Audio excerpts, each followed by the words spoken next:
สบายดีพี่น้องทักทายสบายดีเด้อมื้อนี้กะ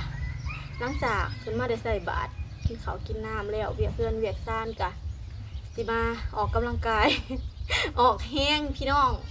สิมาขุดดินส่วนดินคือสิแล้วมื้อนี้แหละตอนนี้กะลืมอันส่วนมาได้เฮิงเติบเลยสะมาได้โดนเติบแล้วล่ะลืมถ่ายคลิปถ้าก็คือพ่อพอดีหนังเศร้าเมื่อยพี่น้องตัวที่เป็นนั่นที่ผู้ใหญ่ทอนคุดไว้เป็นคู่เป็นโน่นแล้วก็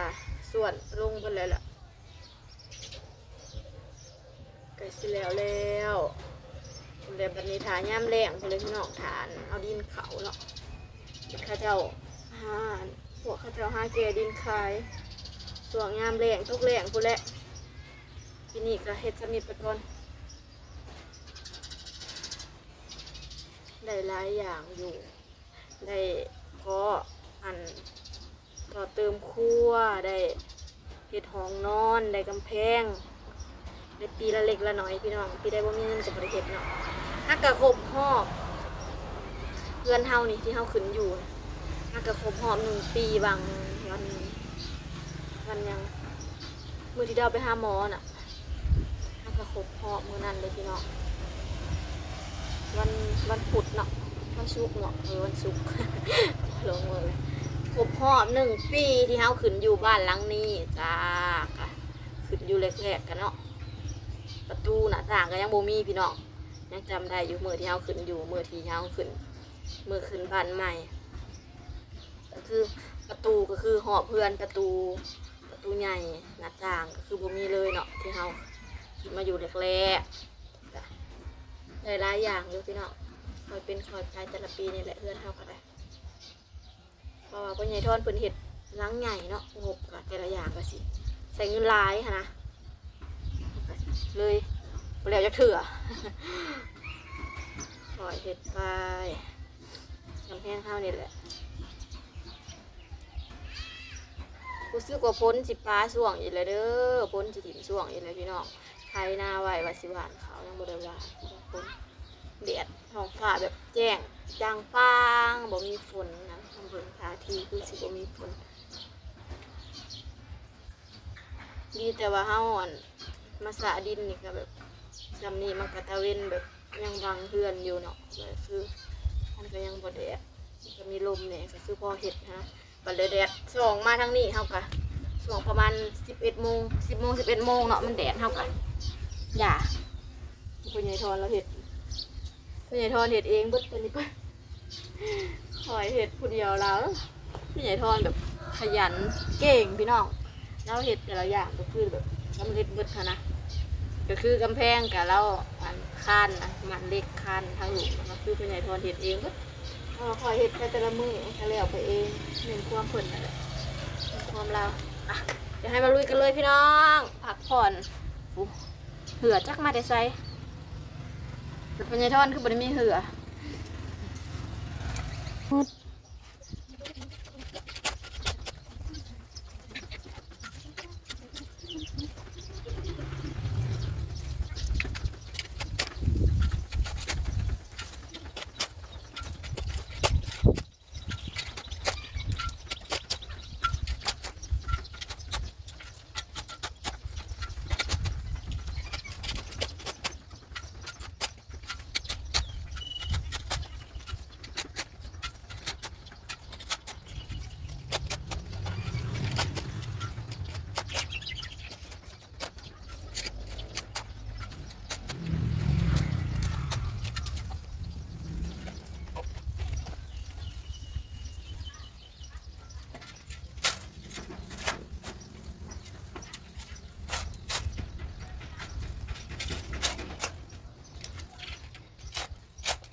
แล้วพี่น้องบัดนี้แล้วแต่มองแล้วตีผู้ใหญ่ทอนยังไปขุดต่ออยู่ พักพรสำนีก็งามแล้ว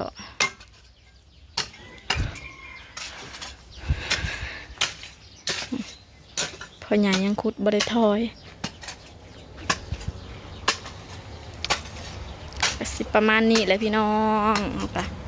สระดินแถวขางเฮือนลงเนาะเดี๋ยวก็สิงามกว่าเก่าอยู่พ่อใหญ่ทอนนะปลูกอีหยังนี่ต้นมะเขียบ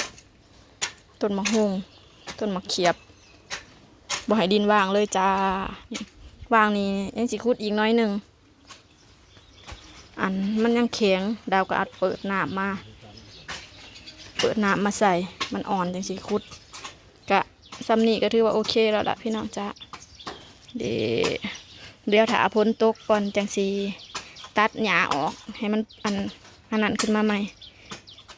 ให้มันแตกยอดขึ้นมาใหม่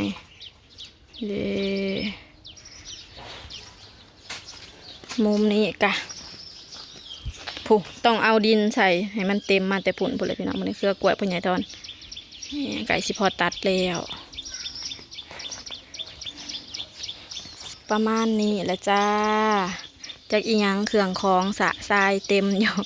ยังบริเขาสีเขาทางในสังกะสีเรือก็ยังบริเมียนพี่น้องนี่แต่เครื่องปลูกพ่อใหญ่ทอนโอเคจ้าสำหรับคลิปนี้ดาวก็ขอจบคลิปไปเพียงเท่านี้ก่อนเด้อจ้าพี่น้องจ้าไปอาบน้ำพักผ่อนก่อนเด้อเบิ่งเนี่ยกว่าแดดกระแดดแท้แดดว่าแรงทะแรงนี่เด้อพี่น้องเอ้ยบ้านดาวนะโดนพ้นจากตกเทือหนึ่งเนาะวิวบ่อนนี้งามพอกันคลิปหน้าเด้อพี่น้องเด้อฝากเป็นกำลังใจให้ดาวในเด้อจ้า